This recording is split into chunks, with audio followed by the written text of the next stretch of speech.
Bom, vamos conferir agora os dados aqui do último boletim. Vamos voltar a falar sobre Covid-19, por isso Camila Oliveira já está aqui.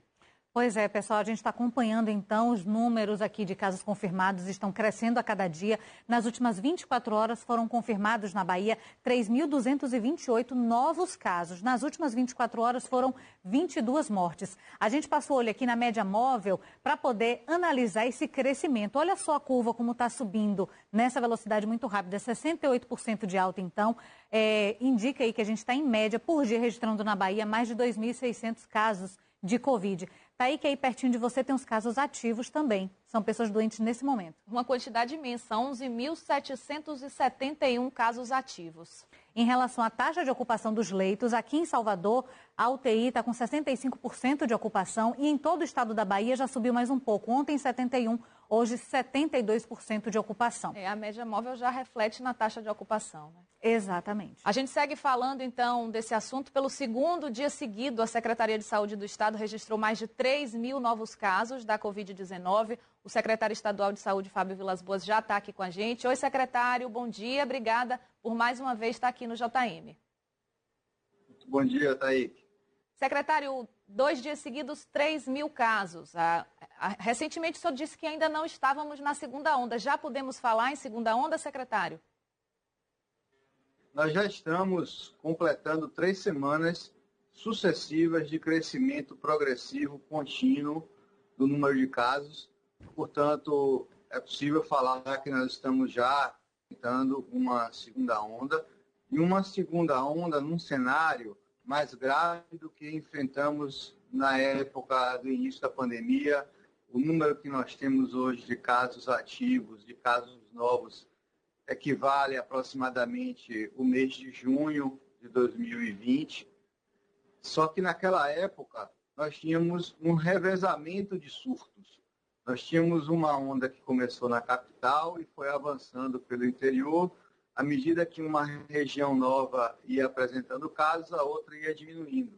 E nesse momento nós temos um surto geral, um aumento geral em todas as regiões do interior da Bahia, simultâneo, com taxas de internação muito superiores ao que nós observamos no começo do ano. Há uma dificuldade de remover essas pessoas das regiões para as outras, porque todas estão cheias, e nós temos apenas uma bolsão grande até de leitos na capital. Frequentemente, os pacientes e as famílias estão a recusar-se a transferir esses pacientes, fazendo com que eles permaneçam em estruturas precárias, provisórias, apenas pronto atendimento de estabilização, quando poderiam estar internados em UTIs, num hospital mais apropriado. Secretário, Camila aqui também falando com o senhor. Em relação a essa questão dos números, a gente viu aí essa explosão no número de casos, né, o aumento novamente, mas durante as campanhas eleitorais, aqui e no interior principalmente, a testagem aconteceu num volume muito menor. Vários municípios deixaram de fazer até essa testagem. Então, será que a gente não já vinha tendo esse aumento desde a campanha? Não, na verdade, o contágio aconteceu durante o período pré-eleitoral. Isso seria verdade, o que você está dizendo, se nós não tivéssemos uma taxa de internação hospitalar tão alta e progressiva como estamos tendo agora. O que a gente está vendo é um aumento do número de notificações desproporcional ao número de internações. Então, a curva de crescimento de internações está mais alta, de notificações é mais alta, e de internações é mais baixa, mas ambas estão subindo. Então, de fato, se está notificando mais agora, porque as equipes de vigilância agora estão mais ativas, mas está havendo claramente um aumento expressivo do volume de internações. Bom, secretário, então estamos na segunda onda, né? Os números preocupam demais. 72% dos leitos de UTI aqui na Bahia estão ocupados. Qual vai ser a velocidade de reabertura desses leitos? É dessa forma, é a estratégia das autoridades para controlar essa taxa? Vai ser reabrindo leitos e qual será a velocidade dessa reabertura? Não, para controlar, o leito é para remediar, né? O leito é para salvar vidas.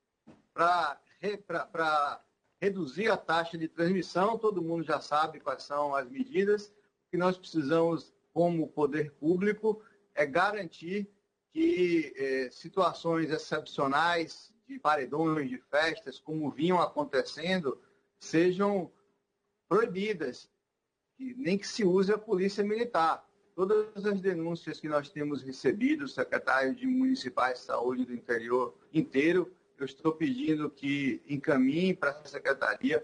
Nós estamos encaminhando para os prefeitos, para o Ministério Público, quando for necessário. Isso tem surtido efeito. Ontem eu recebi a suspensão de um evento que vinha acontecendo de paredão no município de Uruçuca. O prefeito prontamente foi lá e proibiu. E nós queremos esse tipo de participação. Nós queremos que os prefeitos e os secretários, mesmo nesse final de período de mandato, de dezembro, que é hora de arrumar as gavetas para alguns, hora de preparar o planejamento para o próximo ano, para os que foram reeleitos, é preciso nós estarmos muito ativos, trabalhando, não é hora de folgar. Nós vivemos aí esses 9 meses de pandemia, estamos bem próximos da vacina, mais 3, 4 meses a gente vai ter a cura, a prevenção da doença. Então, não é hora agora de abandonar as medidas, de relaxar, porque aí nós vamos ter jogado grande parte do esforço que a Bahia foi tão exemplar ao longo desse ano. Secretário, o senhor falou de reabertura de leitos, o senhor falou também de manter sempre, né, a questão dos cuidados, o protocolo sanitário, mas em relação às medidas restritivas. A gente viu, por exemplo, que o transporte entre as cidades aqui da Bahia, né, a circulação das pessoas de um município para outro, só foi possível quando a taxa de ocupação dos leitos ficou abaixo dos 70%. Agora já estamos acima, com 72%. Já voltou a ligar o alerta? Já tem novas medidas restritivas sendo pensadas pelo governo para conter o avanço da doença? Veja, nós temos uma situação de pandemia na Bahia e no Brasil. Nós não temos mais, diferente do que tivemos no começo da pandemia, regiões que nunca tinham apresentado casos. E nossa ideia era proteger essas regiões ditas virgens de tratamentos. Hoje, os 417 municípios apresentam casos em taxas de transmissão elevadas. Então, não há, nesse momento, uma urgência em se fazer restrição de deslocamento dentro do estado da Bahia, uma vez que há vírus em todos os municípios.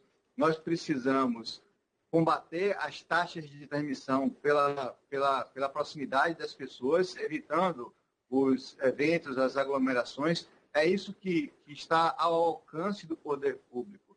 Nós não podemos entrar nas casas das pessoas e impedir que elas interajam, que não usem máscara. Mas nos ambientes públicos, restaurantes, hotéis, casas comerciais, bares, na própria rua, esse é o ambiente que o poder público pode agir e vai agir. Quanto aos leitos, aqui na Bahia, nós já reabrimos 20 leitos em Juazeiro. Ontem determinei que fossem abertos 10 leitos em Porto Seguro. Essa semana já reabrimos ontem 20 leitos no Porto Maia. Vamos reabrir até amanhã 20 leitos no Hospital Espanhol e progredir até uma ampliação, se necessário, no Hospital Espanhol de mais 80 leitos. Então, temos uma capacidade de absorver a demanda muito maior aqui em Salvador do que em algumas regiões do estado, do interior do estado. A nossa previsão é que essa segunda onda dure aí em torno de 3 semanas e que ela comece a diminuir no final do ano. Secretário, a gente está finalizando aqui a nossa conversa, mas agora há pouco a gente entrevistou Edson Moreira, ele é pesquisador, infectologista, coordenador lá das Obras Sociais Irmanduz, sobre a vacina. Ontem uma notícia repercutiu aí, o mundo, o Reino Unido aprovou o uso emergencial. Como é que você ouviu isso? Fala um pouco para a gente dessa expectativa aqui na Bahia. A notícia é excelente, a aprovação pelo Reino Unido para uso em caráter emergencial da vacina da Pfizer já é um passo à frente. Ontem estive com o governador Rui Costa e nós combinamos de abrir uma aquisição de ultra freezers, desses freezers de menos 80, Nós mandamos fazer um registro de preço para podermos comprar até 100 freezers de menos 80 para montarmos aqui na Bahia, pelo menos nas grandes cidades, na nossa rede de frio, capacidade para armazenar, seja a vacina da Pfizer, seja a vacina da Moderna, essas vacinas de RNA, se estiverem disponíveis para a população da Bahia antes das demais vacinas, o governo do estado vai estar preparado para poder fazer a aquisição e distribuição. Que bom, secretário. Obrigada, viu? Fábio Vilas Boas, secretário estadual de saúde aqui, a gente agradece mais uma vez no Jornal da Manhã, já anunciando então que infelizmente estamos passando pela segunda onda. Bom dia, bom trabalho, secretário. Até mais. Bom dia. Camila, daqui a pouquinho a gente volta, viu, a conversar. Olha,